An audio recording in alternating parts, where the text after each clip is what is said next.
অসমৰ মহিলাসকলে মনত ৰাখক 1 এপ্ৰিল তাৰিখটো কিয়নো 1 এপ্ৰিল তাৰিখটোতে ৰাজ্যৰ মুখ্যমন্ত্ৰী ডক্টৰ হিমন্ত বিশ্ব শৰ্মাই ৰাজ্যবাসী মহিলাসকলৰ বাবে দিব এক বৃহৎ উপহাৰ।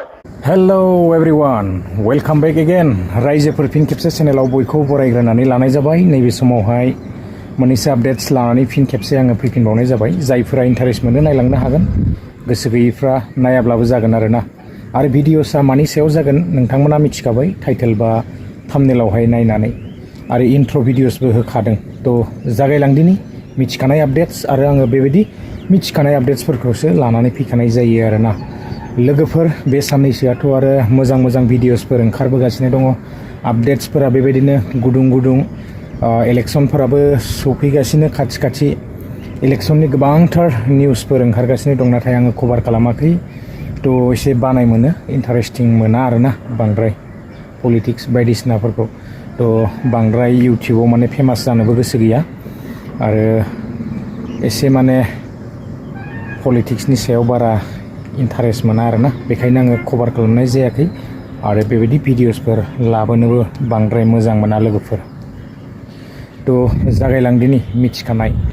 दा जोंहा गोबांथार दिननिफ्रायनो बेबायदि भिडिअस आङो लाबोबाय थाखादोंमोन, जिथुनाखि एसएचसिनि आपडेट्स। तो मिथिखानाय जोंहा 10,000नि थाखाय गोबां भिडिअस जोङो नुबाय, नाथाय 10,000 दासिमबो हाबाखै। हाबगोन ना, गोबां दिन बारलांबाय। तो दा फैयै फैयै जोङो बेबायदि फाइनाल आपडेट्सफोर जोङो मोनगासिनो। तो 31 मार्चआवहाय जोंहा लिस्टआ ओंखारगोन जाहैदों, आरो जायफोरना नाम दं तो मोनसिगोन, आरो नाम गैयैफोरा मोननाय नङा आरोना। तो लिस्टआवहाय नाम फैनो थाखाय जोङो मा जानांगोन, तो बेवहाय माखासे ना मा खालामनांगोन, तो बेवहाय नियमफोरखौ होनानै होखादों। तो बेयो जुदि नियमफोरा गासैबो मिलायोब्ला ना, तो जोङो मोनगोन, आरो मिलायाब्ला मोननाय नङा। इलिजिबल जायोबा मोनगोन। आरो जोङो बिखेखे साखा खब्रै थानायफोरा माने मोननाय नङा बेवहाय, आरो बेबायदिनो डाम्पार बेबायदिनो गोबांथार गारिफोर थायोब्ला मोननाय नङा आरोना। नाथाय साखा थोंथाम थायोब्ला जोङो मोनगोन। तो माखासे नियमफोर बेवहाय होदों, आरो बेबायदिनो गोबांथार माखासे बेवहाय गाइडलाइन्स बेबायदि फोसावदों। सरकारा होजोबनो हाला निस्सय ना। तो बेखायनो बेबायदि नियमफोरखौ फोसावबाय, जेरावनाखि साखरि बाखरि थानायफोराबो एसे माने बेवहाय मोननाय नङा बायदि आरोना।